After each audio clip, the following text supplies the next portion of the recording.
Media যখন সাদের ঘরে গেল, গিয়ে দেখলো তার ঘরে কোরআন আছে, হাদিস আছে, জায়নামাজ আছে, তাসবিহ আছে। ছেলেটা মাদ্রাসার ছাত্র, তার বাবা একজন আলেম।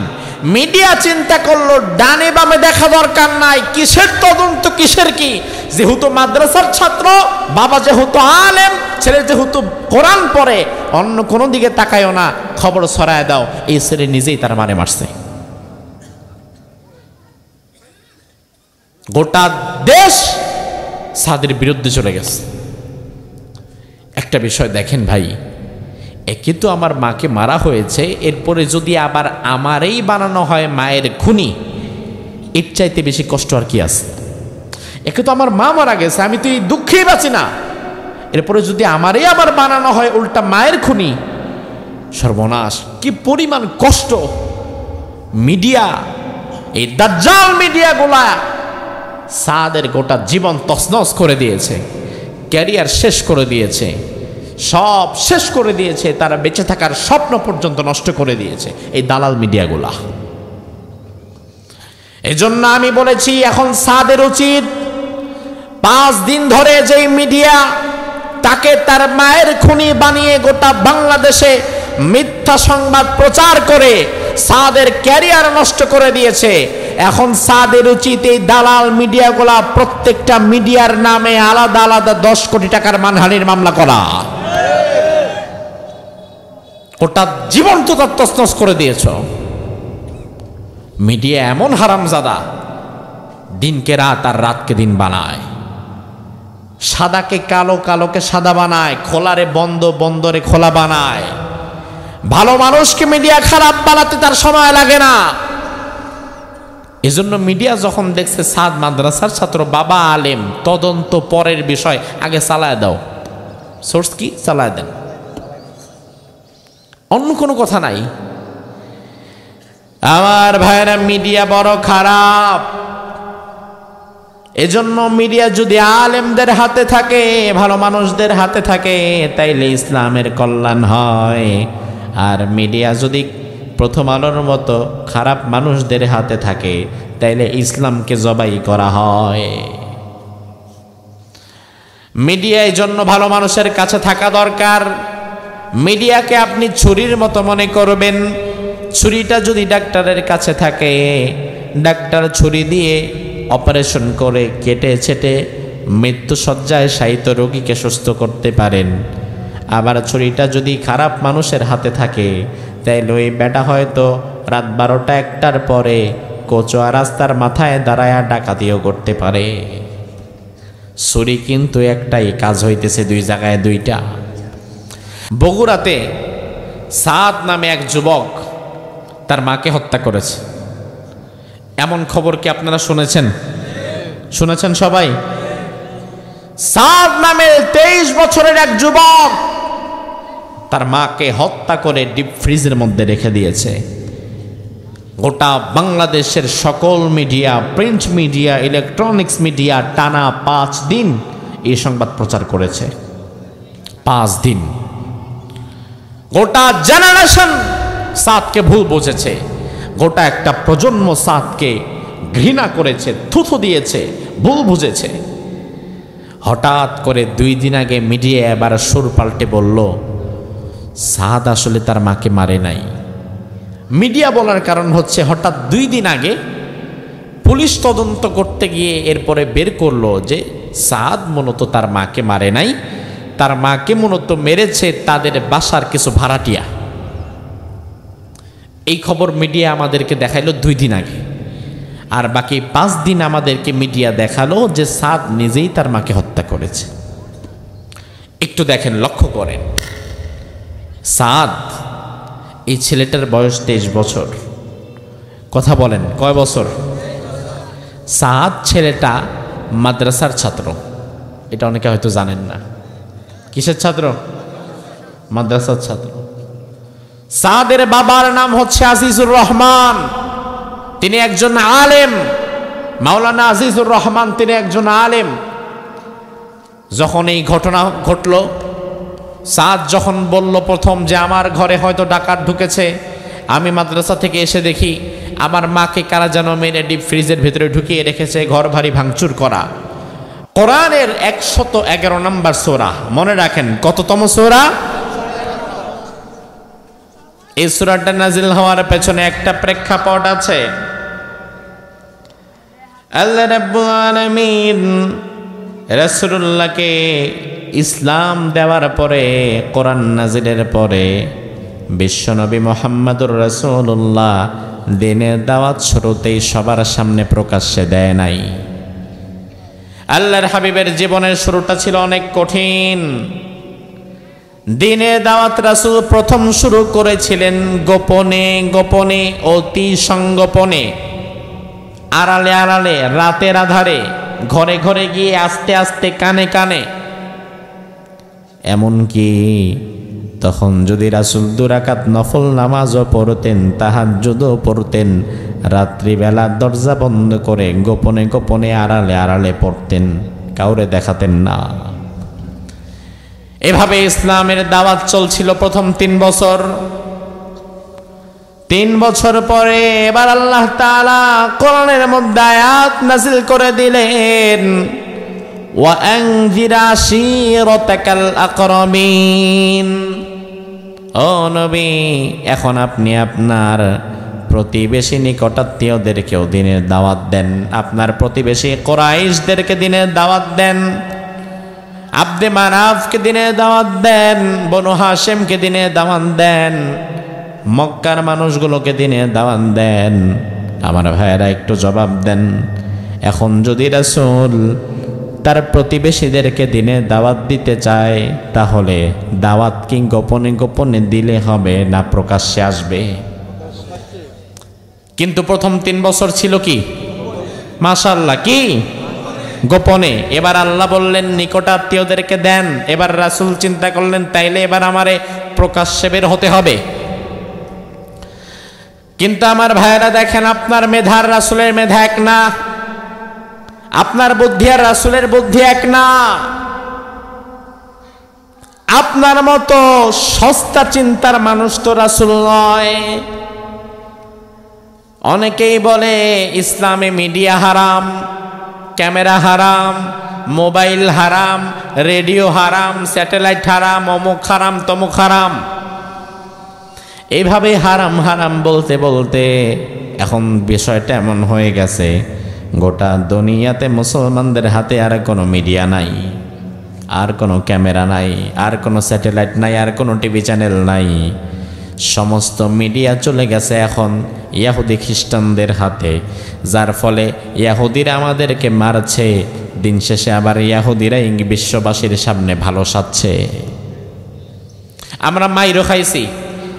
দেখেন, ভালো করে বুঝবেন, জবাবটা আপনি দিবেন, আমি না। আমি জাস্ট প্রশ্ন করব, বিবেকের কাছে প্রশ্ন করব, জবাবটা আপনি মুখ দিয়ে দিবেন। ও ভাইরা আমার, সাক্ষীপাড়ার মানুষ জবাব দেন, গোটা দুনিয়াতে সবচাইতে বেশি অত্যাচারিত নির্যাতিত জনগোষ্ঠী কারা? হিন্দু, বৌদ্ধ, খ্রিস্টান, ইহুদি নাকি মুসলমান? আরো জোরে। এটা 1 নাম্বার জবাব, এটা হাতে রাখেন। আরেকটা প্রশ্ন করব, গোটা দুনিয়াতে জঙ্গি, সন্ত্রাসী, আল বদর, আল কায়দা, উগ্রবাদী, এই শব্দগুলোর দ্বারা কাদেরকে বোঝানো হয়? ইহুদি, খ্রিস্টান না মুসলমান? আরে আজব ভাই, নির্যাতিত আমি, আবার সন্ত্রাসীও নাকি আমি? তার মানে বিষয়টা এমন, মাইরে খাইলাম আমি মাইরে খাইয়াও কানলাম, আবার তুমি আমারে দেখাইলে আমি অপরাধী। তার মানে মুসলমান এখন এমন জায়গায় আছে, মুসলমান হয়ে গেছে ফুটবলের মতো। ফুটবল যদি মেসির পায়ে যায়, মেসি লাথি দেয়। ফুটবল যদি নেইমারের পায়ে যায়, নেইমার লাথি দেয়। মুসলমান ঘুরতে ঘুরতে যখন আমেরিকার কাছে যায়, আমেরিকা লাথি দেয়। আবার ঘুরতে ঘুরতে যখন চীনের কাছে যায়, চীন রাশিয়াও লাথি দেয়। আমার ভাইরা ভালো করে বোঝেন, এই যে ক্যামেরা, মাইক, এগুলাও কিন্তু একটা মিডিয়া।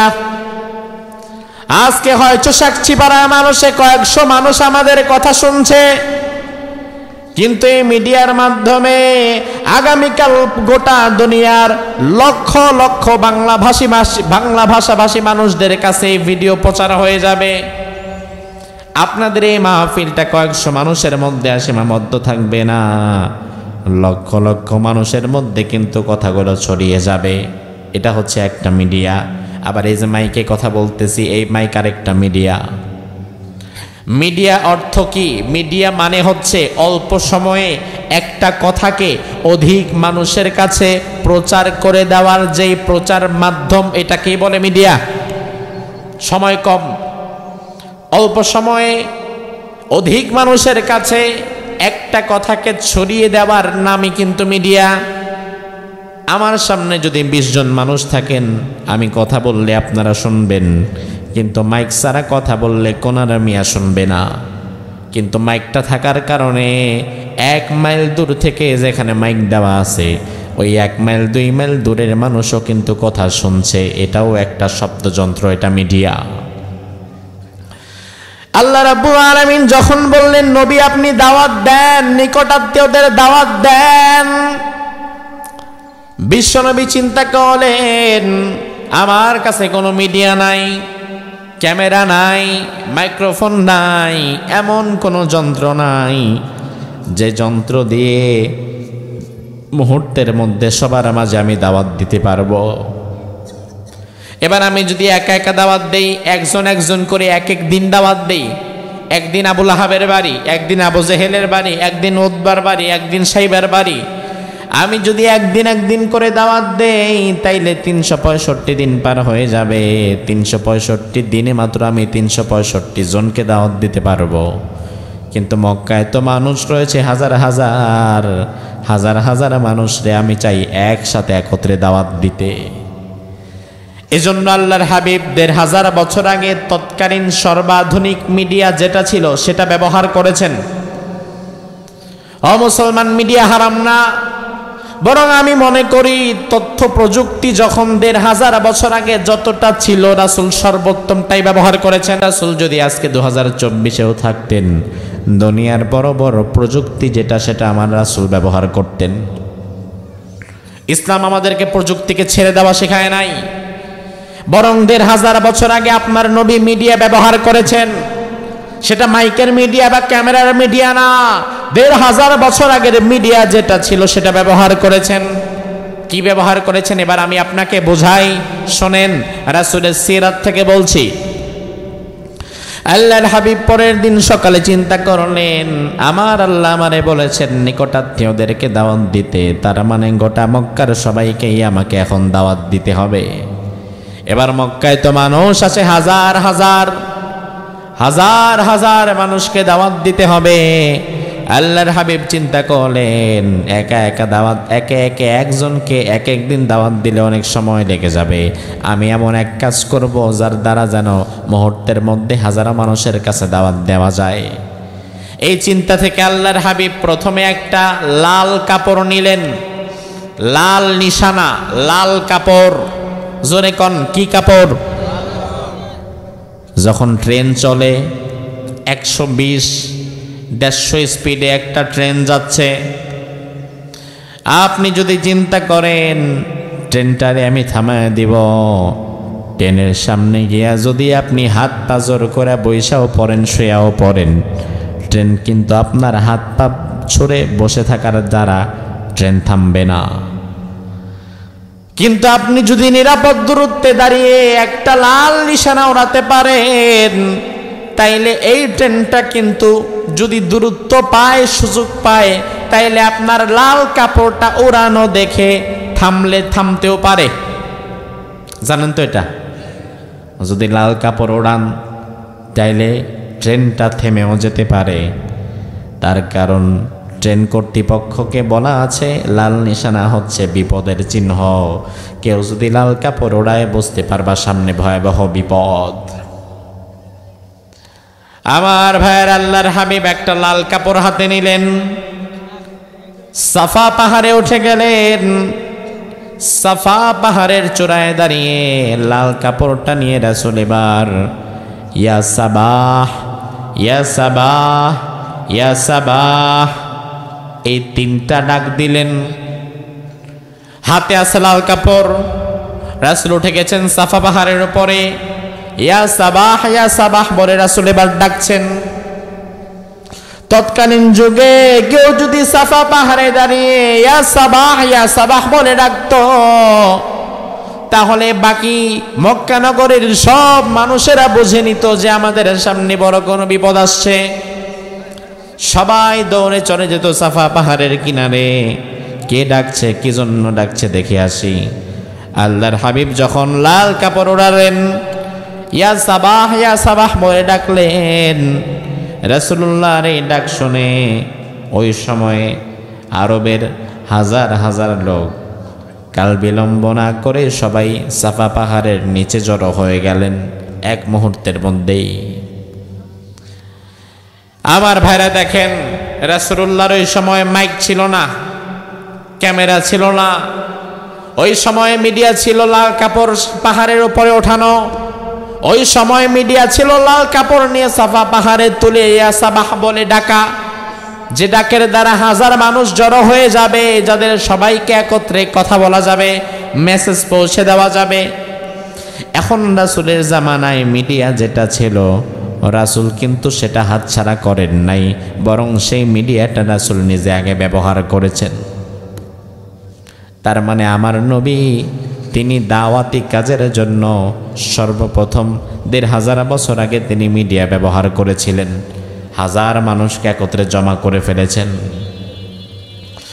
আমার ভাইরা, আমি আপনাদেরকে কেন বললাম যে মিডিয়ার গুরুত্ব ইসলামে অনেক? ও ভাই আমার, তার কারণ হচ্ছে আপনারা সচেতন মানুষ, আপনারা দেখবেন সারা পৃথিবীতে মুসলমানদের নামে সবচাইতে বেশি মিথ্যা সংবাদ প্রচার করা হয়, যেটা অন্য কোনো ধর্মের মানুষের নামে করা হয় না। এটা কি আপনি, এটার কথার সাথে কি আপনি একমত না দ্বিমত? ডাক্তার জাকির নায়েকের নাম শুনেছেন? কথা কন না, শুনেছেন? ইহুদিদের দালাল। হ্যাঁ,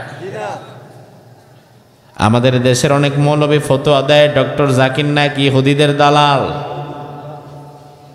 আর ফতোয়া খুঁজে পাও না। আপনি দেখবেন আজকে গুগলে আপনি সার্চ করবেন, মোবাইল তো আপনার কাছে আছে, গুগলে আপনি আজকে সার্চ করবেন ভারতের মোস্ট ওয়ান্টেড ৫ জন ক্রিমিনাল, ভারতের শীর্ষ সন্ত্রাসী কারা। গুগলে সার্চ করার পরে গুগল আপনার সবার আগে যে নামটা দেখায় দিবে, ওই নামটাই হচ্ছে ডক্টর জাকির নায়েক। ডক্টর জাকির নায়েকের মিডিয়া ভারতের শীর্ষ সন্ত্রাসী বানিয়েছে।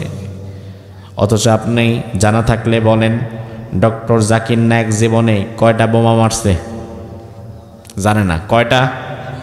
কয়জন মানুষ মারছে? ও ভাই আমার, মিডিয়া বড় খারাপ। মিডিয়া দিনকে রাত বানায়, আবার রাতকে দিন বানায়। মিডিয়া হিরোরে জিরো বানায়, আবার জিরোরে হিরো বানায়। মিডিয়া ভালো মানুষের পেছনে লেগে ভালো মানুষকে সারা দুনিয়ার সামনে খারাপ বানাতে পারে, আবার সারা দুনিয়ার সবচাইতে বজ্জাত হারামি খারাপ মানুষটারেও মিডিয়া পজিটিভ নিউজ প্রচার করে সারা দুনিয়াতে ভালো সাজাতেও পারে। ঠিক কিনা? মিডিয়া আপনার জীবন তছনছ করে দিতে পারে, আপনি কল্পনা করতে পারবেন না কি পরিমাণ ক্ষতি মিডিয়া আপনার করতে পারে, যেটা কেউ করতে পারে না। বেশি দূরে যাওয়া দরকার নাই, সাম্প্রতিক সময়ের ঘটনা যদি আমরা বিশ্লেষণ করলি তাহলে আমরা দেখতে পাই বগুড়াতে সাদ নামে এক যুবক তার মাকে হত্যা করেছে। এমন খবর কি আপনারা শুনেছেন? শুনেছেন সবাই? সাদ নামে 23 বছরের এক যুবক তার মাকে হত্যা করে ডিপ ফ্রিজের মধ্যে রেখে দিয়েছে। গোটা বাংলাদেশের সকল media, print media, electronics media টানা 5 দিন এই সংবাদ প্রচার করেছে। 5 দিন গোটা জেনারেশন সাদকে ভুল বুঝেছে, গোটা একটা প্রজন্ম সাদকে ঘৃণা করেছে, থুথু দিয়েছে, ভুল বুঝেছে। হঠাৎ করে 2 দিন আগে মিডিয়া এবার সুর পাল্টে বলল সাদ আসলে তার মাকে মারে নাই। মিডিয়া বলার কারণ হচ্ছে হঠাৎ 2 দিন আগে পুলিশ তদন্ত করতে গিয়ে এরপরে বের করলো যে সাদ মূলত তার মাকে মারে নাই, তার মাকে মূলত মেরেছে তাদের বাসার কিছু ভাড়াটিয়া। এই খবর মিডিয়া আমাদেরকে দেখাইলো 2 দিন আগে, আর বাকি 5 দিন আমাদেরকে মিডিয়া দেখালো যে সাদ নিজেই তার মাকে হত্যা করেছে। একটু দেখেন, লক্ষ্য করেন, সাদ এই ছেলেটার বয়স 23 বছর। কথা বলেন, কয় বছর? সাদ ছেলেটা মাদ্রাসার ছাত্র। এটা অনেকে হয়তো জানেন না। কিসের ছাত্র? মাদ্রাসার ছাত্র। সাদের বাবার নাম হচ্ছে আজিজুর রহমান, তিনি একজন আলেম। মাওলানা আজিজুর রহমান তিনি একজন আলেম। যখন এই ঘটনা ঘটল, সাদ যখন বলল প্রথম যে আমার ঘরে হয়তো ডাকাত ঢুকেছে, আমি মাদ্রাসা থেকে এসে দেখি আমার মাকে কারা যেন মেরে ডিপ ফ্রিজের ভিতরে ঢুকিয়ে রেখেছে, ঘর ভারী ভাঙচুর করা। মিডিয়া যখন সাদের ঘরে গেল, গিয়ে দেখলো তার ঘরে কোরআন আছে, হাদিস আছে, জায়নামাজ আছে, তাসবিহ আছে। ছেলেটা মাদ্রাসার ছাত্র, তার বাবা একজন আলেম। মিডিয়া চিন্তা করলো ডানে বামে দেখা দরকার নাই, কিসের তদন্ত, কিসের কি, যেহেতু মাদ্রাসার ছাত্র, বাবা যেহেতু আলেম, ছেলে যেহেতু কোরআন পড়ে, অন্য কোনো দিকে তাকায়ও না, খবর ছড়ায় দাও। এই ছেলে নিজেই তার মারে মারছে। গোটা দেশ সাদের বিরুদ্ধে চলে গেছে। একটা বিষয় দেখেন ভাই, একে তো আমার মাকে মারা হয়েছে, এরপরে যদি আবার আমারই বানানো হয় মায়ের খুনি, এর চাইতে বেশি কষ্ট আর কি আছে? একে তো আমার মা মারা গেছে, আমি তো এই দুঃখেই বাঁচি না, এরপরে যদি আমারই আবার বানানো হয় উল্টা মায়ের খুনি, সর্বনাশ! কি পরিমাণ কষ্ট! মিডিয়া, এই দাজ্জাল মিডিয়াগুলা সাদের গোটা জীবন তছনছ করে দিয়েছে, ক্যারিয়ার শেষ করে দিয়েছে, সব শেষ করে দিয়েছে, তারা বেঁচে থাকার স্বপ্ন পর্যন্ত নষ্ট করে দিয়েছে এই দালাল মিডিয়াগুলা।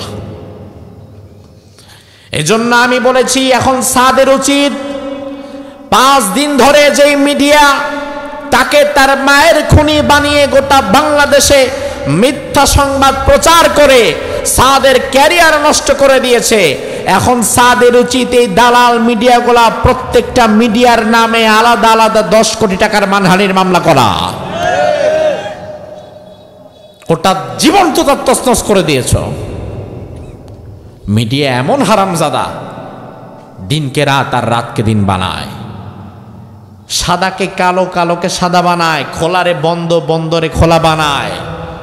ভালো মানুষকে মিডিয়া খারাপ বানাতে তার সময় লাগে না।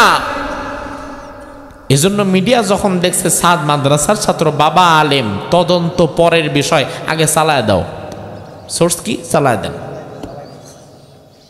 অন্য কোনো কথা নাই। আমার ভাইরা, মিডিয়া বড় খারাপ। এজন্য মিডিয়া যদি আলেমদের হাতে থাকে, ভালো মানুষদের হাতে থাকে, তাইলে ইসলামের কল্যাণ হয়। আর মিডিয়া যদি প্রথম আলোর মতো খারাপ মানুষদের হাতে থাকে, তাইলে ইসলামকে জবাই করা হয়। মিডিয়া এই জন্য ভালো মানুষের কাছে থাকা দরকার। মিডিয়াকে আপনি ছুরির মতো মনে করবেন।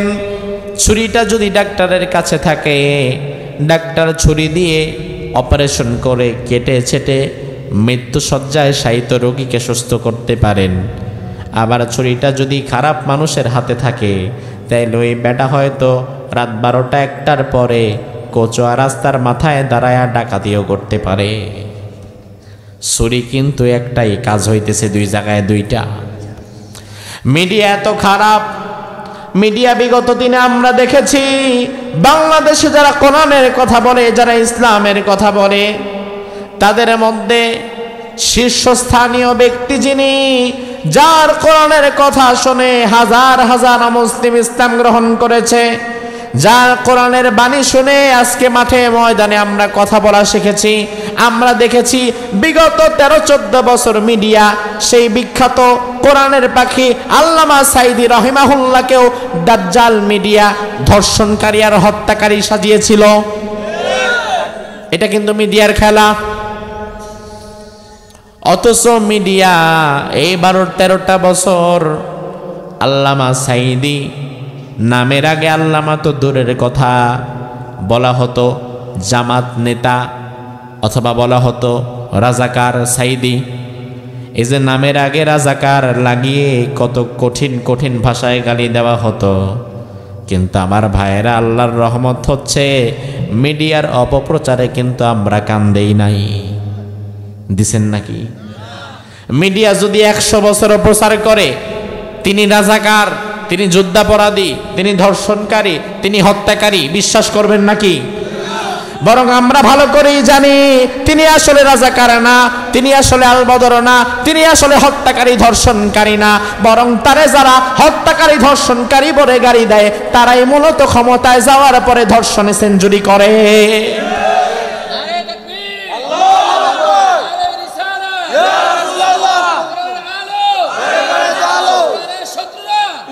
আমার ভাইরা লক্ষ্য করেন, আল্লাহর হাবিব যখন সাফা পাহাড়ে উঠলেন, ইয়া সাবাহ ইয়া সাবাহ বলে দাওয়াত দিলেন, ইয়া সাবাহ ইয়া সাবাহ বলে ডাকার পরে হাজার হাজার মানুষ সবাই সাফা পাহাড়ের নিচে চলে এসেছে। এবার আল্লাহর হাবিব চিন্তা করলেন, আলহামদুলিল্লাহ আমার মিডিয়ার কাজ হয়ে গেছে, মানুষ সবাই চলে এসেছে, এবার দাওয়াতটা দিয়ে দেই। এবার রাসূল বললেন, ইয়া আইয়ুহান নাস, ও মানবতা, ও মক্কার মানুষেরা, কুলু লা ইলাহা ইল্লাল্লাহ তুফলিহুন, তোমরা সবাই লা ইলাহা ইল্লাল্লাহ পড়ো, তাহলে লা ইলাহা ইল্লাল্লাহ যদি পড়তে পারো তোমাদেরকে যিনি সফলতা দান করবেন তিনি কে? মক্কার মানুষের অবাক হয়ে গেছে, বলে কি এটা? আমার ভাইরা, তার কারণ হচ্ছে মক্কার লোকেরা ওই দিনের আগ পর্যন্ত কোনোদিন আল্লাহর দাওয়াত শোনে নাই, তাওহীদের দাওয়াত পায় নাই। লা ইলাহা ইল্লাল্লাহ মানে হচ্ছে কোনো ইলাহা নাই, কোনো বিধানদাতা নাই, কোনো পালনকর্তা নাই, আমার কোনো মালিক নাই, আমার একজনই বিধানদাতা, একজনই পালনকর্তা, একজনই মালিক, তিনি কে? কিন্তু মক্কার লোকেরা তো মনে করত আমাদের পালনকর্তা আরো আছে, লাত মানাত উজ্জা হাবল ইয়াসার, অনেক দেবদেবীর পূজা তারা করত।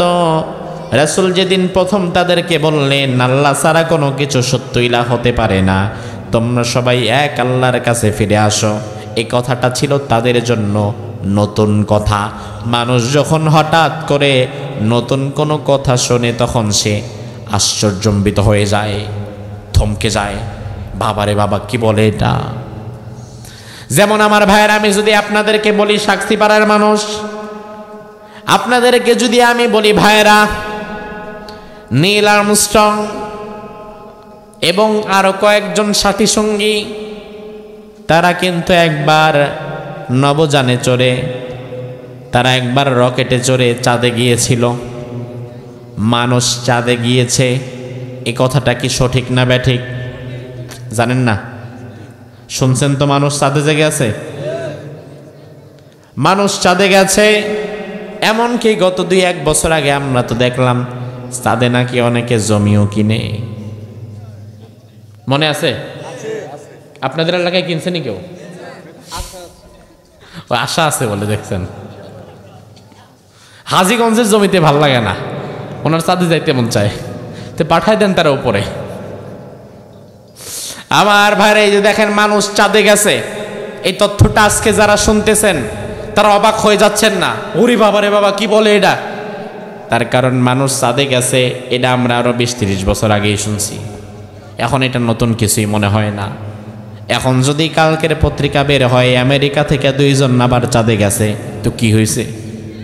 চাঁদে গেছে তো কি হয়েছে? আমি যাই নাই তো কি হয়েছে? চাঁদে যে যাওয়া যায়, মানুষ যে গেছে, এটা আমি শুনতে শুনতে অভ্যস্ত হয়ে গেছি। কিন্তু 100 বছর আগের মানুষ, 100 বছর আগে কাউকে যদি বলা হতো ভাই মানুষ কিন্তু চাঁদে গেছে, এটা শুনলে সে যেন আকাশ থেকে পড়তো, ওই মিয়া কি কোন, মানুষ আবার চাঁদে যায় কেমনে? চাঁদে তো যাবার রাস্তা নাই। কিন্তু এই কথা যদি এখন কাউরে বলেন আশ্চর্য হবে না, কারণ এটা মানুষ শুনতে শুনতে অভ্যস্ত হয়ে গেছে। তার মানে মানুষ যেটা জীবনে প্রথম শোনে সেটা শুনে অবাক হয়ে যায়, কিন্তু যেটা আগে একবার শুনেছে কয়েকবার শোনার পরে এটা নতুন করে শুনলে আর এখানে আর আশ্চর্যবোধ কাজ করে না। রাসূল বললেন তোমরা এক আল্লাহর ইবাদত করো। রাসূলুল্লাহর দাওয়াত শুনে সবাই অবাক হয়ে গেলেন, কারণ এই কথা ছিল তাদের জন্য নতুন, জীবনে কেউ এই কথা বলে নাই। সবাই অবাক হয়ে গেলেন, চিন্তা করতে লাগলেন কি করি না করি বুঝে আসে না। একে তো আমরা এত কোটি কোটি দেবদেবতার পূজা করি, তাদেরকে তো ছাড়তে পারতেছি না, আবার এমন ব্যক্তি বলতেছে তাদেরকে ছাড়ার কথা যেই ব্যক্তির নাম মুহাম্মদ, যেই ব্যক্তি জীবনে কোনোদিন কোনো মিথ্যা বলে নাই। এই দোদুল্যমান চিন্তায় তারা পড়ে গেছে, কি করি, মুহাম্মাদের কথা মানব না এটা নিয়ে চিন্তায় পড়ে গেছে। তবে কেউ বিরোধিতাও করছে না, কেউ আবার পক্ষেও আসছে না, মাঝামাঝি আছে। ঠিক এমন সময় একটা হাত উপরের দিকে উঠে এলো, একটা কণ্ঠের আওয়াজ উঁচু হয়ে গেল। হঠাৎ করে কে যেন ধমক দিয়ে বলল, তাব্বাল্লাক ইয়া মুহাম্মদ, ও মুহাম্মদ তুই ধ্বংস হয়ে যা। নাউজুবিল্লাহ কয় না, নবীরে ধ্বংস হওয়ার বদদুয়া দেয়, কত বড় জাহেল। তাব্বাল্লাক ইয়া মুহাম্মদ, ও মুহাম্মদ তুই ধ্বংস হয়ে যা, আলি হাদা জামাতানা। এই কথা বলার জন্য আমরা ডাকছো নাকি? এই ফালতু কথা বলার জন্য আমাদের ডেকেছো তুমি? তুমি ধ্বংস হও। এইভাবে রাসূলকে বদদুয়া দিচ্ছেন। আমার ভাইয়েরা জবাব দিবেন, দোয়া করা বদদুয়া দেওয়া এই অথরিটিটা আমাদের আছে।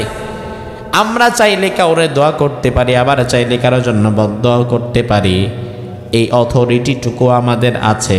কিন্তু দোয়া কবুল করা আর বদদুয়া কবুল করার মালিক কি আমরা না আল্লাহ? ওই জানোয়ার রাসূলকে বদদুয়া দিয়া বলে, মুহাম্মদ তোর ধ্বংস হোক।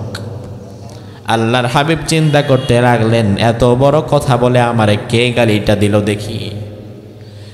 সব মানুষ সামনে থেকে সরে গেল, দেখা গেল যিনি গালি দিয়েছেন সে আর কেউ না। রাসূলুল্লাহ তাকায় দেখলেন, আহারে আমার কলিজার টুকরা, আমার আপন চাচা আবু লাহাব তো আমারে গালি দিল। আমার ভাইরা আবু লাহাব আর আবু জেহেল বাংলাদেশের মানুষ গুলায় ফেলে, বাংলাদেশের মানুষ মিলিয়ে ফেলে। আপনাকে যদি বলি আবু জেহেল রাসূলের কি হয়, জবাব কি দিবেন? কথা কয় না। কিন্তু আসলে আবু জাহাল রাসূলের আপন কেউ না। চাচা যে বলি আমরা, চাচা মানে কি নিজের পরিবারের কেউ না। আবু জেহেল হচ্ছে এলাকার চাচা সমপর্যায়ের মানুষ, এই জন্য চাচা, পাড়া তত চাচা। আর আবু লাহাব ছিল রাসূলের নিজের আপন রক্তের চাচা। ওই দিনের বিরোধিতা আবু জাহাল করে নাই, প্রথম দিনের বিরোধিতা করেছিলেন আবু লাহাব। আমার ভাইরা দেখেন, এই আবু লাহাব রাসূলুল্লাহকে কিন্তু ভালোবাসত অনেক। ভালোবাসার প্রমাণ, রাসূল যেদিন জন্মগ্রহণ করলো, আবু লাহাবের একজন বান্দি ছিল নাম সুয়াইবা। সুয়াইবা দৌড়ে এসে আবু লাহাবকে বলে, ও আবু লাহাব, তোমার যেই ভাই মারা গিয়েছে আব্দুল্লাহ, ওই ভাইয়ের স্ত্রী আমিনার গর্ভ থেকে ফুটফুটে একটা সন্তান দুনিয়াতে এসেছে, তার নাম রাখা হয়েছে মুহাম্মদ সাল্লাল্লাহু। আবু লাহাব মুহাম্মাদের জন্মের খবর শুনে সুয়াইবারে বললেন, সুয়াইবা তুই যেহেতু আমার ভাতিজা হওয়ার সুসংবাদ দিয়েছিস, আমি খুশি হয়ে গেলাম। আমি খুশি হয়ে পুরস্কার স্বরূপ আজকে গোলামির জিনজির থেকে তোকে মুক্ত করে দিলাম। রাসূলের জন্মের সুসংবাদ যে দিয়েছিল আবু লাহাব তারে মুক্ত করে দিয়েছে। শুধু তাই না, রাসূল এবং আবু লাহাব শুধু চাচা ভাতিজা সম্পর্কে আবদ্ধ না, তার চাইতে আরো গভীর আরেকটা সম্পর্ক ছিল। রাসূলুল্লাহর দুই মেয়ের নাম, একজনের নাম রুকাইয়া, একজনের নাম কি, আরেকজনের নাম ছিল উম্মে কুলসুম, আরেকজনের নাম কি, ভালো করে মনে রাখেন। রুকাইয়া এবং উম্মে কুলসুম রাসূলের নিজের আপন দুই মেয়ে। আল্লাহর হাবিব নবী হওয়ার পূর্বে এই আপন দুই মেয়ের সঙ্গে আবু লাহাবের দুইজন ছেলের সাথে বিয়ে দিয়েছিলেন। আবু লাহাবের এক ছেলের নাম হচ্ছে উতবা, আরেক ছেলের নাম হচ্ছে উতাইবা। উতবা এবং উতাইবার সাথে রুকাইয়া এবং উম্মে কুলসুমের বিবাহ হয়। তার মানে একদিকে চাচা ভাতিজা, আরেকদিকে আবার বুঝে না, আরেকদিকে এটা কি কয়, বেয়াই। আমার ভাইরা, তাইলে সম্পর্কটা কত গভীর! যতটা গভীর হলে চাচার সন্তানের সাথে মেয়ের বিয়ে দেয়া যায়। আল্লাহর হাবিব দেখলেন, আহারে, আমারে প্রথম দিন যিনি বাধা দিল তিনি বাইরের কেউ না, আমারে এত বাজে ভাবে যে গালি দিল সে বাইরের কেউ না। আবু লাহাব শুধু গালি দিয়ে ক্ষান্ত হয় নাই, হাতের মধ্যে পাথর একটা নিয়েছে, পাথরটা নিয়ে রাসূলুল্লাহর একদম মাথা মোবারক সই করে পাথর মেরেছে। আল্লাহর হাবিব বড় বেশি কষ্ট পেলেন, তবে পাথর মারার কষ্ট না, তিনি দেখলেন আমার আপন মানুষ মেরেছে, আপন মানুষের কাছ থেকে অপমানিত হওয়ার কষ্ট। আল্লাহর হাবিব বললেন, আহারে, আমার জন্য প্রথম দিন যিনি বাধা হয়ে দাঁড়ালো সে বাইরের কেউ না, বাইরের কেউ বাধা দিলে যতটা কষ্ট না পেতাম, আমার ঘরের মানুষ বাধা দেওয়াতে আমি তো কষ্ট তার চেয়ে অনেক বেশি পেলাম। এবার আমার ভাইরা একটু বসে থাকলে জবাব দেন, আবু লাহাবের সাথে রাসূলের যেই দ্বন্দ্বের শুরু, এই ঝামেলার কারণ আবু লাহাব এবং রাসূলের এই ঝামেলার কারণ টাকা পয়সা, কথা কন, জায়গা জমি নিয়ে কোনো বিরোধ, নারী সংক্রান্ত কোনো বিরোধ, ক্ষমতা নিয়ে কোনো বিরোধ না, বরং বিরোধের জায়গাটাতে যদি আপনি লক্ষ্য করেন আপনি দেখবেন বিরোধটা মূলত ছিল রাসূল প্রথম যেই দিন কোরআন নিয়ে দাওয়াত দিয়েছে, আল্লাহর কালিমার কথা বলেছে, সঠিক কথা বলেছে, শিরিক ছাড়তে বলেছে, বেদাত ছাড়তে বলেছে, সেদিনই আবু লাহাব প্রথম আক্রমণটা করেছে।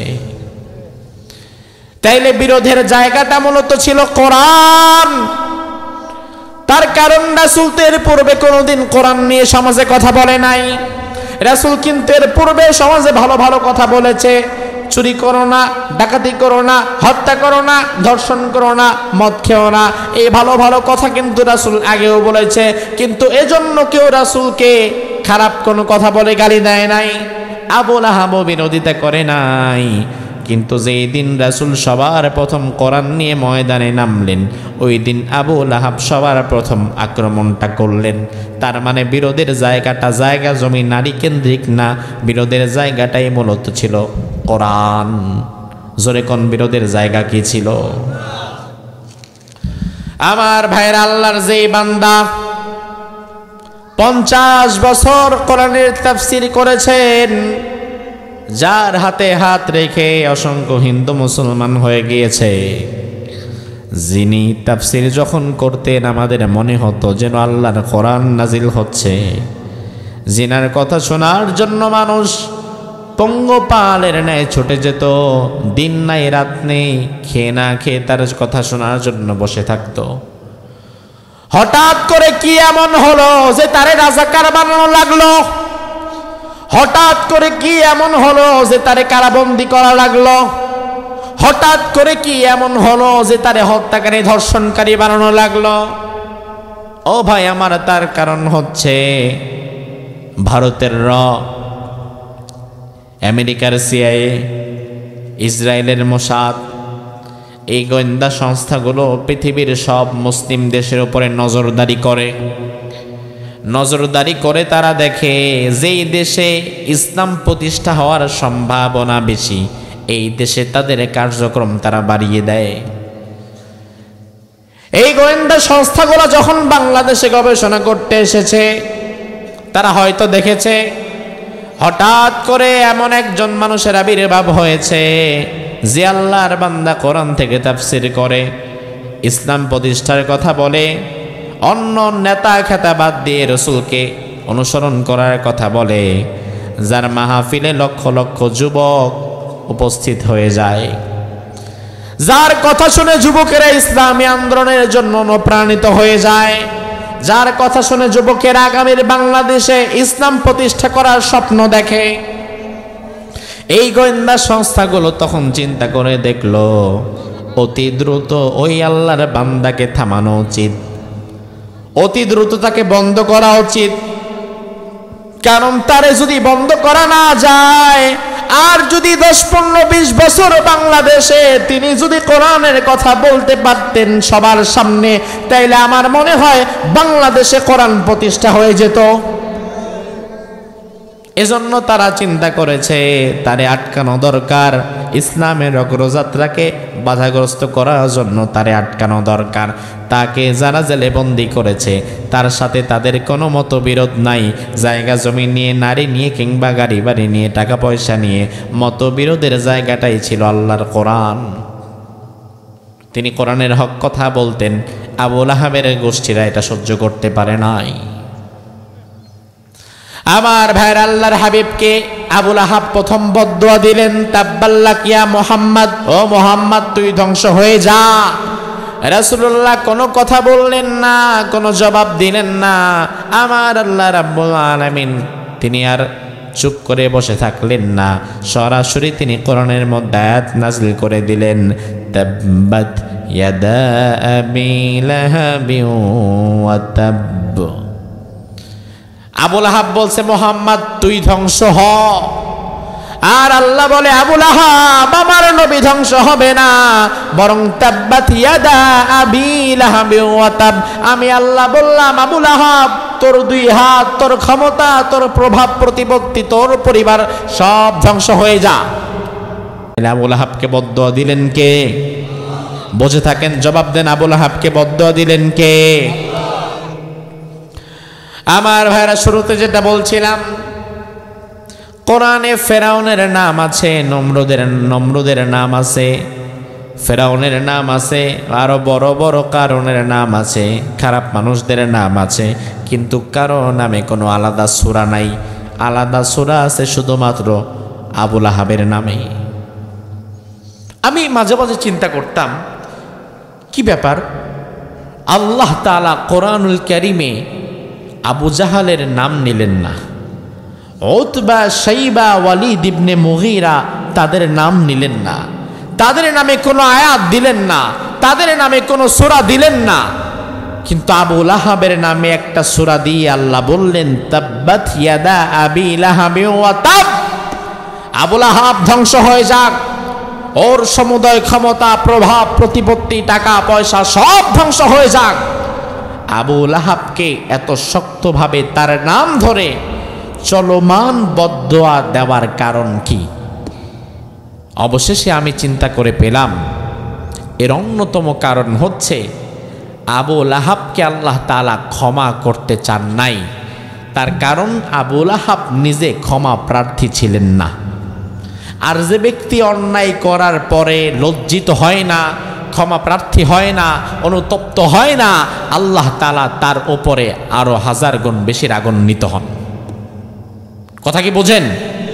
ভুল আপনি করেছেন, ভুল আমি করেছি, ভুল উনিও করেছে। ভুল করার পরে আমরা আবার আল্লাহর কাছে ফিরে আসলাম, নিজের ভুল বুঝতে পেরে অনুতপ্ত হলাম, লজ্জিত হলাম, আল্লাহর দরবারে হাজিরা দিলাম, কান্না করলাম, তওবা করলাম, তাহলে মাফ পাওয়ার একটা সুযোগ আছে না নাই? কিন্তু ভুল করেছে এমন একজন, ভুল করার পরে ওনার মধ্যে কোনো শোচনা নাই, ভুল করার পরে উনি যে ভুল করেছে এটা মনেই হয় না। বিগত 16 বছর বাংলাদেশটাকে জাহান্নাম বানিয়ে রেখেছিল। বিগত দিনে হাজার হাজার মানুষকে নির্বিচারে হত্যা করেছে, হাজার হাজার আলেম ওলামাদেরকে জেলের কয়েদি বানিয়েছে। আল্লামা দেলোয়ার হোসেন সাইদি রহিমাহুল্লাহকে শহীদ করেছে 13টা বছর কারারুদ্ধ করে।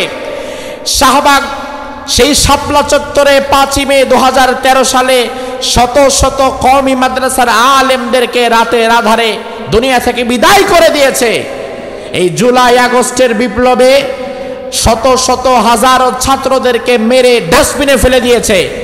এত অপরাধ করার পরেও আমরা দেখি হায়া নাই, লজ্জা নাই, অনুতপ্ত হয় না, ভুল স্বীকার করে না, বরং পাশের দেশে বসে বলে তোমরা রেডি থাকো, আমি সুযোগ পেলেই চট করে ঢুকে যাব।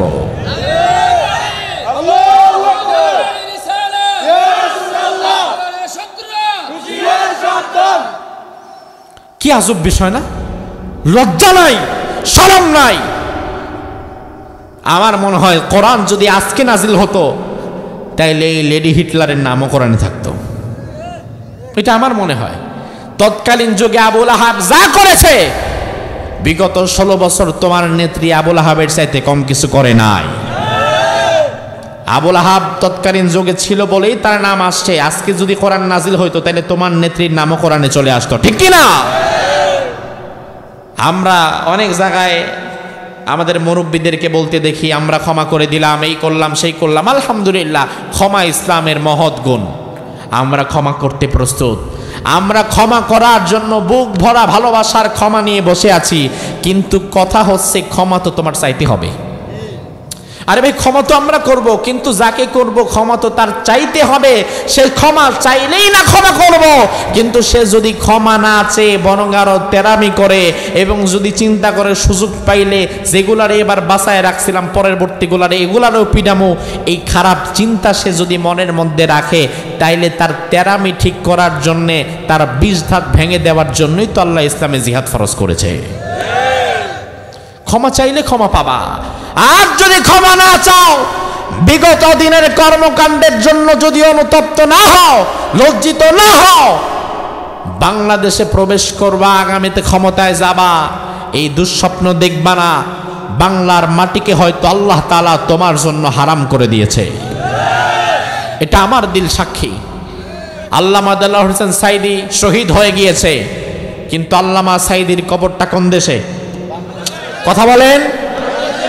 কবরটা তো এই মাটিতে, কিন্তু আমার বিশ্বাস তুমি যা করেছো বাংলার মাটিতে তোমার কবরও হবে না। তোমার লজ্জা নাই, শরম নাই?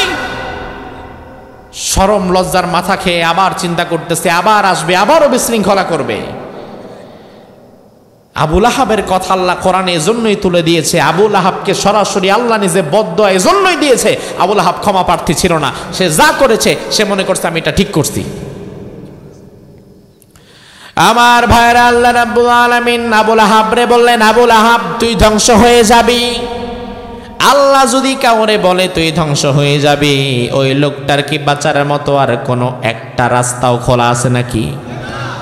রাসূল তার কাছে গিয়ে বললেন, চাচা ইসলাম গ্রহণ করেন, কারণ আপনার ক্ষমতা, আপনার সম্পদ, আপনার প্রভাব প্রতিপত্তি, আপনার কর্মীরা কেউ আপনারকে আল্লাহর দরবারে বাঁচাতে পারবে না। বর্তমানে আমাদের নেতারা যাদের সাথে কর্মী বেশি, এক জেলায় নেতা 3 জন, ওই নেতার পাওয়ার বেশি, যেই নেতার কর্মী বেশি, ওই নেতার ক্ষমতা বেশি, যেই নেতার ম্যান পাওয়ার বেশি। এক নেতা ডাকলে মানুষ আসে 50 জন, আরেক নেতা ডাকলে মানুষ আসে 100 জন, আরেক নেতা ডাকলে মানুষ আসে 1000। তাইলে ওই এলাকায় ক্ষমতা বেশি কার? 1000 ওয়ালার। ওই নেতা তখন তার ক্ষমতার গরমে যা খুশি তাই করে। আমার আল্লাহ ডাক দিয়ে বলে, নেতা তুমি ভুলে যেও না, ওয়া কুল্লুহুম আতিহি ইয়াউমাল কিয়ামাতি ফারদা। আমি আল্লাহর দরবারে কিয়ামতের ময়দানে তুমি নেতা, হাজার হাজার কর্মী তো দূরের কথা, তুমি নেতা তোমারে আসতে হবে একা, সিঙ্গেল। কেউ তোর সাথে থাকবে না, তোর ডানেও কেউ নাই, তোর বামেও কেউ নাই, তুই একা। ওই দিন আজকে দুনিয়াতে আপনি যাদেরকে পেছনে পাচ্ছেন তাদেরকে আর ওই দিন পেছনে পাবেন না। এই দিন একা একা নিজের জবাব দিয়ে যেন বেঁচে আসতে পারেন, সেই সেন্স অফ অ্যাকাউন্টেবিলিটি নিজের মধ্যে রাখবেন। আবুল আহাবকে যখন রাসূল বলল, আবুল আহাব আল্লাহ কিয়ামতের ময়দানে তোমারে ধরবে, তুমি বাঁচতে পারবা না। আবুল আহাব তখন বলে, না, আমার 2টা শক্তিশালী সন্তান, আমার অনেক টাকা পয়সা, আল্লাহ যদি আমারে ধইরাও ফেলে আমি আমার টাকা পয়সা দিয়া আল্লাহরে ম্যানেজ করব। কত জঘন্য কথা! আল্লাহ কোরআনে ডাইরেক্ট বলছে, ইয়াউমা লা ইয়ানফাউ মালু ওয়ালা বানুন। ও আবু লাহাব, এত সহজ না। ওই কিয়ামতের কঠিন ময়দানে কোনো সন্তান সন্ততি, কোনো কর্মী, কোনো ম্যান পাওয়ার, কোনো সম্পদ আমি আল্লাহর দরবারে সুপারিশ করতে পারবে। আমার ভাইরা, বাংলাদেশের একজন বিত্তশালী লোক ধরা খেল। বাংলাদেশে যার চাইতে বড় ধনী আর কেউ নাই। বেক্সিমকোর মালিক, নাম কি?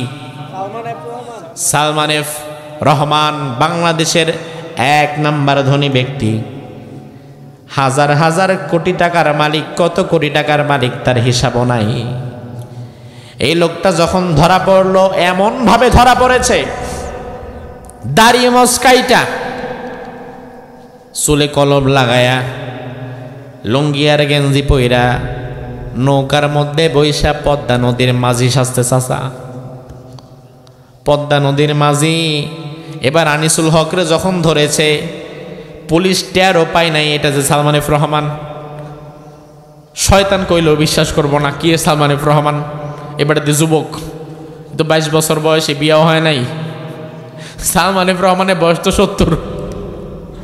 এবার আনিসুল হকরে যখন পুলিশ ধরে নিয়ে যাচ্ছে, আনিসুল হক কয়, স্যার খালি আমারই ধরবেন, সালমান্নারে ধরবেন না। ও সালমান্না আবার কারা? আনিসুল হক বলেন, স্যার এই যে যারে ছেড়ে আসছেন, এই বাটাই তো সালমান এফ রহমান। পুলিশ কয়, পাগল হইছো নাকি, এত যুবক, এর তো বিয়েও হয় নাই ঠিক মতো, চুলগুলো সব কালো, দাড়ি নাই, মোছ নাই, লুঙ্গি একটা পয়রা বৈশা রয়েছে। এবার পুলিশ যখন গেছে, চুলের মধ্যে হাত দেয়া দেখে সর্বনাশ, কালি উঠে যায়। ভরুর মধ্যে হাত দেয়া দেখে সর্বনাশ, ভরুর কালি উঠে সাদা হয়ে যায়। তার মানে এত তাড়াতাড়ি রং করছে, রংটা ঠিক মতো লাগেও নাই। আমার ভাইরা দেখেন, তাকে ধরে নিয়ে যাওয়া হলো। এই লোকটার সারা জীবনের ক্ষমতা, সারা জীবনের সম্পদ একত্রিত করেও আমি মনে করি ওই দিন নৌকাতে বৈশা সে যেই লজ্জাটা পাইছে, সারা দুনিয়ার সম্পদ আর ক্ষমতার এক পাল্লায় রাখলেও তো ওই লজ্জা ভাঙা যাবে না। এবার এই লোকটার যখন ধরা পড়ার পরে এবার সে প্রশাসনে বলে, আল্লাহর ওয়াস্তে আমারে ছাইরা দেন। এবং সে একটা টোপও দিয়েছিল। সে বলেছিল, আমারে যদি আরেকবার সুযোগ দেন, আমারে যদি ছেড়ে দেন, তাইলে বাংলাদেশের যতটুকু ক্ষতি আমি করেছি সব আমি আবার ঠিক করে দিব। আমার ভাইরা, আবু লাহাব সেইভাবে বলল, আমার অনেক টাকা, আমার অনেক পয়সা, আমার অনেক ক্ষমতা, আমি আল্লাহরে একটা বুঝ দিয়া পার পেয়ে যাব। দুনিয়াতে ধরা খাওয়ার পরে অনেক জায়গায় আমরা দেখেছি স্বৈরাচারের দোসরেরা বিভিন্ন জায়গায় টাকা পয়সা দিয়ে সিস্টেম করে ফেলছে, বিভিন্ন জায়গায় টাকা পয়সা দিয়ে ম্যানেজ করে ফেলেছে। কিন্তু স্বৈরাচার, তুমি যদি তোমার মন থেকে ভালো না হতে পারো, দুনিয়াতে তুমি ম্যানেজ করতে পারো, পরকালে আল্লাহর আদালতে আল্লাহরে কিন্তু ম্যানেজ করতে পারবা না। সেদিন জবাব দিতে হবে, শক্ত জবাব। আমার আল্লাহ আবু লাহাবকে বদদুয়া দিলেন, আবু লাহাবের পরিবার পরিজন, স্ত্রী সন্তান সবাইরে বদদুয়া দিলেন। আবু লাহাবের যে 2 ছেলে ছিল, উতবা এবং উতাইবা, রাসূলের 2 মেয়ের জামাই। আবু লাহাবের 2 ছেলেকে আবু লাহাব বলল, ও আমার ছেলেরা, যদি বাপের বেটা হও, যদি আমার ছেলে হও, আজকে দিনের মধ্যে, আজকে সন্ধ্যা হওয়ার পূর্বে মুহাম্মাদের 2 মেয়ের তালাক দিবা। তালাক দিয়ে ওদেরকে ওর বাপের বাড়ি পাঠায় দিবা। উতবা এবং উতাইবা উম্মে কুলসুম এবং রুকাইয়াকে তালাক দিল। আলহামদুলিল্লাহ, দিনের জন্য, আল্লাহর জন্য যদি আপনি কখনো কিছু হারান, আপনি আফসোস করবেন না। আল্লাহর জন্য যদি আপনাকে কখনো কিছু হারাতে হয়, আল্লাহ তার চাইতে উত্তম কিছু হয়তো আপনার জন্য রেডি করে রেখেছে। আবু লাহাবের 2 ছেলে রাসূলের 2 মেয়ের তালাক দিছে, এজন্য কি কিছু খসে পড়ছে নাকি? বরং আল্লাহ তাআলা আবু লাহাবের 2 ছেলের চাইতেও আরো ধনাঢ্যবান, আরো ধনবান, আরো বিত্তবান, আরো প্রভাবশালী, আমানতদার, বিশ্বস্ত একজন জামাতার ব্যবস্থা রাসূলকে করে দিয়েছিলেন। পরবর্তীতে এই 2 মেয়েকেই বিয়ে করেছিলেন হযরত ওসমান।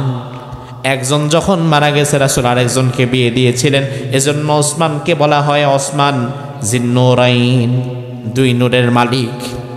আবুল আহাবের দুই ছেলে ছাড়ার পরেই কিন্তু ওসমান বিয়ে করেছিল। আমার ভাইরা, ওতাইবা ছোট ছেলে যেটা, সেটা একটু বেশি বেয়াদব। ওতাইবা বাবার বেশি ভক্ত ছিল এবং বেয়াদবিতেও ছিল শীর্ষে। ওতাইবা সন্ধ্যার দিকে উম্মে কুলসুমকে রাসূলুল্লাহর কাছে নিয়ে গিয়ে বলল, ও মুহাম্মদ, দেখেন রাসূলকে নাম ধরে ডাকছে, নবী হিসাবে বাদ দেন, রাসূল তো তার শ্বশুর, শ্বশুরে যদি কোনো জামাই নাম ধইরা ডাকে তাহলে সে কি আদবওয়ালা না বেয়াদব? রাসূলের বাড়িতে গিয়ে বলল, ইয়া মুহাম্মদ, এই মুহাম্মদ, তোমারে আমি তিনটা কথা বলার জন্য এসেছি। তোমার উপরে আজকে কোন সূরা নাজিল হয়েছে বলো। রাসূল বললেন, আমার উপরে আজকে সূরা নাজম নাজিল হয়েছে। ওয়ান নাজমি ইযা হাওয়া, এই সূরা নাজিল হয়েছে। ওতাইবা বেয়াদবটা বলল, ইন্নী কাফিরুম বিন নাজমি ইযা হাওয়া, তোর উপরে যেই সূরা আজকে নাজিল হয়েছে এই সূরা নাজমের সাথে আমি কুফরি করলাম। নাউজুবিল্লাহ কয় না? তোমার কাছে এই সূরা কে নিয়ে আসে? ওই ফেরেশতার নাম কি? রাসূল বলেন, সুম্মা দানা ফাতাদাল্লা, যিনি আমার নিকটবর্তী হয়ে যায় তিনি জিবরাইল। ওতাইবা বলল, ওয়াবিল্লাযী দানা ফাতাদাল্লা, যে জিবরাইল তোমার কাছে এই সূরা নিয়ে এসেছে আমি ওই জিবরাইলকে অস্বীকার করলাম। তিন নাম্বার, ওয়াতাল্লাকা ইবনাতাহু উম্মে কুলসুম, তোমার মেয়ে উম্মে কুলসুমরে আমি তালাক দিলাম। এই তিনটা কথা বলে ওতাইবা যদি চলে যেত তাইলেও হয়তো দুনিয়াতে মাফ পেত, পরকালে শাস্তি পেত। কিন্তু ওতাইবা চলে না গিয়ে এবার রাসূলের জামার কলার, যেটাকে আমরা বলি জামার আস্তিনটাকে শক্ত করে টেনে ধরল। টেনে ধরে বলল, এই মুহাম্মদ, আর কোনোদিন আমার বাবা আবুল আহাবের কথার বিরোধিতা করবা না। এই কথা বলে ওতাইবা রাসূলুল্লাহর পবিত্র চেহারা মোবারকে থুথু নিক্ষেপ করল। আমার আল্লাহ তাআলা থুথুটাকে রাসূলের চেহারা মোবারকে না পড়িয়ে নিচে ফেলে দিলেন। আল্লাহর হাবিব মনে বড় ব্যথা পেলেন, কষ্ট পেলেন। দুনিয়ার কোন আদালতে বিচার দিলেন না, বিচার দিলেন কার আদালতে? আল্লাহর চাইতে শক্ত বিচার আর কেউ করতে পারে নাকি? আমার আল্লাহ ধরে না, কিন্তু ধরলে আর আল্লাহর হাবিবের বদদুয়াটা দেখেন। আল্লাহর হাবিব আল্লাহরে বলে, আল্লাহুম্মা সাল্লিত আলাইহি কালবাম মিন কিলাবিক, আয় আল্লাহ, ওর মতো বেয়াদবরে শায়েস্তা করার জন্য তোমার হিংস্র হায়না কুকুরদের মধ্য থেকে একটা কুকুর ওর পেছনে লাগায়া দাও। কি কথা? ওর মতো বেয়াদবের জন্য একটা হিংস্র হায়না কুকুর লাগায়া দাও, আর কোনো কথা নাই। এবার ওতাইবা বাড়িতে গিয়ে বাবা আবুল আহাবরে বলে, বাবা, ইচ্ছা মতো আজকে আপনার শত্রুরে অপমান করে দিয়ে আসছি। বাবাও বড় খুশি হয়ে গেল। ওতাইবা বলল, বাবা, আমি আজকে ব্যবসা করতে যাব সিরিয়ায়, আমার টাকা পয়সা দেন। আবুল আহাব বলল, যত টাকা লাগবে নিয়ে যাও। ওতাইবা অনেক পরিমাণ স্বর্ণ মুদ্রা টাকা পয়সা নিয়ে মক্কার একটা বড় ব্যবসায়ী কাফেলার সঙ্গে সিরিয়ার দিকে রওনা হলো ব্যবসার জন্য। সিরিয়াতে যাওয়ার পথিমধ্যে জারকা নামক স্থানে যাত্রা বিরতি দিল রাত্রিবেলা ঘুমানোর জন্য। জারকা নামক স্থানে যাত্রা বিরতি দিয়ে সবাই ঘুমিয়ে যাচ্ছে, ওতাইবাও ঘুমাবে। এমন সময় ওতাইবার কানের মধ্যে হিংস্র বাঘের গর্জনের আওয়াজ আসে। ওতাইবা ভয় পেয়ে যায়। ওতাইবা চিন্তা করে, আহারে, আজকে দিনে বেলায় মুহাম্মাদের সাথে তো আমি একটা বেয়াদবি করে এসেছি। সে আমার একটা বদদুয়া দিয়েছিল যেন হিংস্র কোনো হায়না কুকুর আমার পেছনে লেগে যায়। আমার মনে হয় মুহাম্মাদের বদদুয়া আমার পেছনে পেছনে সিরিয়াতে জারকাতে চলে আসছে। ওতাইবা ভয়ের চোটে আর ঘুমাতে পারে না। ওই কাফেলায় যারা ঘুমাচ্ছিল ওতাইবা সবাই ডাক দিয়ে উঠায় দিছে, এই সবাই ওঠেন ওঠেন ওঠেন, ঘুম শেষ, ওঠেন। সবাই উঠছে। কি লাগবে? বলে, শোনেন, আমি তো আপনাদের অঞ্চলের নেতা, যিনি আবুল আহাব তার ছেলে। বলে, জি। তা আমার নিরাপত্তা দেওয়ার দায়িত্ব কার? সবাই বলে, আমাদের। তাহলে আপনাদের যদি হয় তাহলে আপনাদেরকে আমি বলি, আজকে দিনের বেলায় আমি মুহাম্মাদের সঙ্গে একটা বেয়াদবি করেছিলাম, মুহাম্মাদ আমারে বদদোয়া দিয়েছিল, আমার মনে হয় মুহাম্মাদের বদদোয়া হিংস্র হায়না বাঘ হয়ে আমাদের চারপাশে ঘুরছে, সুযোগ পেলেই আমারে মেরে ফেলবে। এবার আপনারা আমারে বাঁচাবার মালিককে, আবার মারতে যদি চায় মারারও মালিককে। তারা বলল, হ্যাঁ আপনি তো আমাদের নেতার ছেড়ে, বাঁচাতে তো হবেই, কিন্তু কেমনে বাঁচাই? তারা পরামর্শ করলো, আমাদের সবার সাথে যত কাপড় চোপড় আছে, যত গাট্টি বক্সা আছে, যত মাল সাবানা আছে, সব একত্রিত জড়ো করেন। 100 জন মানুষ, 100টা বস্তা, 100টা কাপড়ের স্তূপ, সব একটার পর রাখা হলো। 100 বস্তা যখন একত্রিত করে রাখা হলো, তখন এটা ছোটখাটো একটা পাহাড় হয়ে গেছে। এবার বলল, শোনেন ওতাইবা, তুমি এই পাহাড়ের এই ঠিলার উপরে উঠে ঘুমাও, আর আমরা বাকি 100 জন যারা, আমরা এই ঠিলার চারপাশে নিচে শুয়ে থাকবো গোল করে। কোনো বাঘ যদি রাত্রেবেলা আক্রমণ করতে আসেও আমাদেরকে বাদ দিয়ে তো তোমার কাছে যাবে না। কথা তো ঠিক। এবার বলল, আচ্ছা ঠিক আছে। ওতাইবা এই কাপড় চোপড়ের যেই বস্তা ছিল সেটার উপরে উঠে ঘুমিয়ে গেল, আর তার চারপাশে 100 জন মানুষ সবাই শুয়ে পড়ল, সবাই ঘুমিয়ে গেছে। কিন্তু ওতাইবার মনের মধ্যে ভয়। এখন যার মনের মধ্যে মৃত্যুর ভয়, এরে যদি আপনি এসি রুমেও ঢুকান, ঘুম আসবে নাকি? কথা কন। কারণ সে তো ভালো করেই জানে মুহাম্মদ এমন কথা বলে, তার কথা কখনো মিথ্যা হয় না। তাইলে আজকে আমার যে বদদোয়া দিয়েছে, আমার বিশ্বাস এই কথাটাও মিথ্যা হবে না। এজন্য মনের মধ্যে ভয়। গভীর রাত, সবাই ঘুমিয়ে গিয়েছে। হিংস্র খায় না নেকড়ে বাঘ এখানে এসেছে। চারপাশে যারা শুয়েছিল, ইতিহাসের কিতাবে এসেছে, ওই হিংস্র হায়না বাঘ এসে একজনের মাথার মধ্যে নাক দিয়ে আগে ঘ্রাণ নিচ্ছে, স্মেল টেস্ট করছে, দেখি। একজনের মাথায় গিয়ে ঘ্রাণ নেয়, দেখে না, মিলে না, আবার আরেকজনের মাথার কাছে যায়। তার মানে আল্লাহ তাআলা পূর্ব থেকে কারে ধরতে হবে, কারে মারতে হবে, আর কার ঘাড় মটকাইতে হবে, সেই ঘ্রাণটা আল্লাহ ওই হিংস্র হায়না বাঘের নাকের মধ্যে সেন্সরের মতো লাগিয়ে দিয়েছে। ক্ষুধার্ত বাঘ হইলে তো যারে আগে পাইতো তারাই খাইতো, কিন্তু 100 মানুষ যারা নিচে শুয়ে আছে, সবার মাথার কাছে গিয়ে ঘ্রাণ নিল, টেস্ট করলো, কারো সাথে মিলে না। কারো সাথে না মিলার পরে এবারে এই বাঘটা এক লাফ দিয়ে ওই ঠিলার উপরে উঠে গেছে। ঠিলার উপরে উঠে এবার দেখে একজন শুয়ে আছে। বাঘটা যখনই মাথার কাছে নাক নিয়ে টান দিয়েছে, সাথে সাথে তার মধ্যে গ্রিন সিগন্যাল যে আসামি এটাই আসামি। সাথে সাথে ঘাড় মটকে ওতাইবাকে দুনিয়া থেকে বিদায় করে দিয়েছে। বাঘটা চলে গেছে। পরের দিন সকাল বেলায় সবাই ঘুম থেকে উঠে যখন ব্যাগপত্র নামাবে, আগে বলল ওতাইবা তুমি নামো, এরপরে ব্যাগ টান দিই, নাহলে তো টান দিলে পড়ে যাবা। এখন দেখে আর ডাকাডাকি করার পরেও ওঠে না, এত গভীর ঘুম। সবাই চিন্তা করলো কি ব্যাপার, এত গভীর ঘুম কিভাবে হয়। একজন উপরে ওঠার পরে দেখে ওতাইবার কল্লা গেছে একদিকে, দেহ পড়ে আছে আরেকদিকে। তার মানে রাসূল আজকে দিনের বেলায় যেই বদদোয়া দিয়েছে, আজকে রাত্রি বেলায় সেই বদদোয়া যিনি কার্যকর করে দিয়েছেন তিনি কে? আমার আল্লাহ বলে, আবু লাহাব তুই তো আমার নবীর গায়ে একটা পাথর মেরেছিস, আর আমি আল্লাহ তাআলা তোর গোটা জীবন নষ্ট করে দেব, তোর পরিবার শেষ করে দেব, তোর টাকা পয়সা প্রভাব প্রতিপত্তি কিছুই তোকে আমার ধরা থেকে বাঁচাতে পারবে না।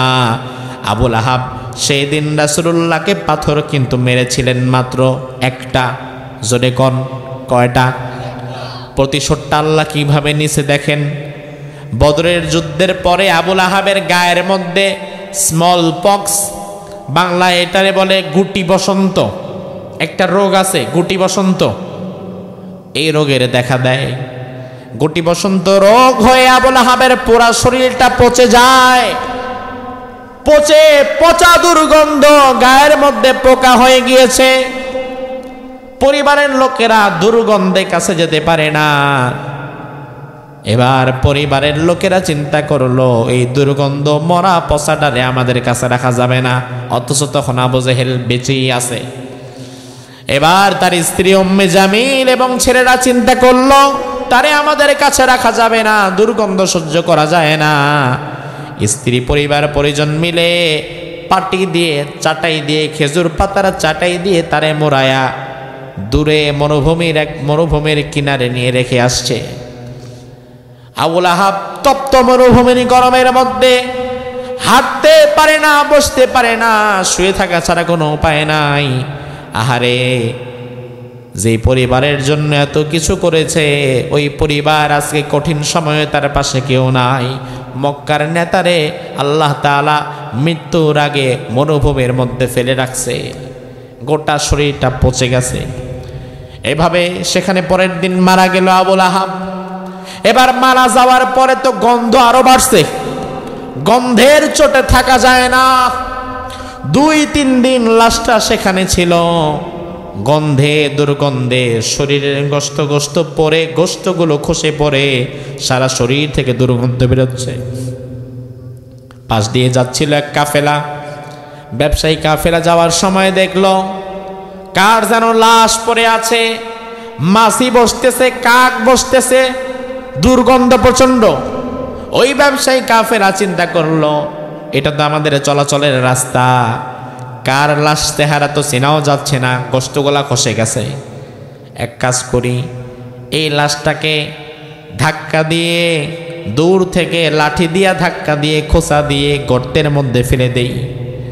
দূর থেকে এই কাফেলা বড় লাঠি দিয়ে খোঁচা দিতে দিতে দিতে দিতে ধাক্কাতে ধাক্কাতে লাশটার একটা গর্তের মধ্যে ফেললো, কিন্তু গন্ধ তো তাও কমে না, প্রচণ্ড দুর্গন্ধ। তারা চিন্তা করলো পাথর দিয়ে গর্তটাকে ঢেকে দেই, তাইলে যেন গন্ধটা একটু কমে। এই জন্য ব্যবসায়ী কাফেলায় যারা ছিল তারা সবাই হাতে পাথর নিয়ে পাথর মারছে।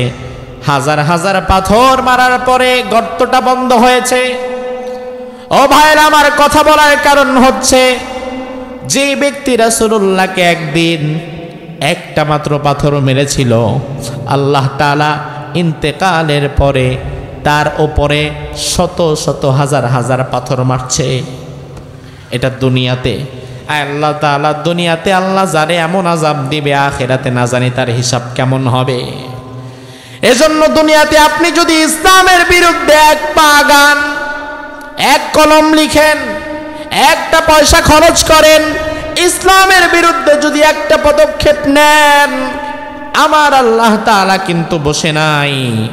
আমার আল্লাহ তাআলা আপনাকে বন্ধ করে দেওয়ার জন্য আরো 10 রকমের পদ্ধতি আল্লাহর জানা আছে না নাই?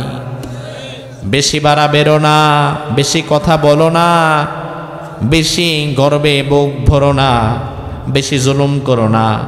কারণ তোমার চাইতে বড় বড় জালিম যারা দুনিয়াতে ছিল তারা টিকতে পারে নাই।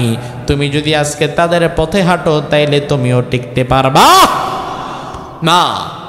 আল্লাহ তাআলা সূরা লাহাব দিয়ে আমাদেরকে বুঝিয়ে দিলেন, বান্দা অপরাধ করার পরে কেউ যদি ফিরে আসে আমি আল্লাহর দরবারে, আমি তাকে আবু সুফিয়ানের মতো সাহাবী বানাতে পারি। আর অপরাধ করার পরে কেউ যদি ফিরে না আসে, অপরাধ করার পরে কেউ যদি লজ্জিত না হয়, পূর্বের কথার জন্য, পূর্বের কাজের জন্য, পূর্বের পদক্ষেপের জন্য যদি অনুতপ্ত এবং লজ্জিত না হয়ে বরং আর নতুন ষড়যন্ত্র মাথার মধ্যে নিয়ে আগায়, আমি আল্লাহ কিন্তু তারে আবু লাহাবের মতো শাস্তি দিতে পারি। পারেন আল্লাহ? আল্লাহ তাআলা আমাদেরকে হেফাজত করুক, আমরা বলি আমিন।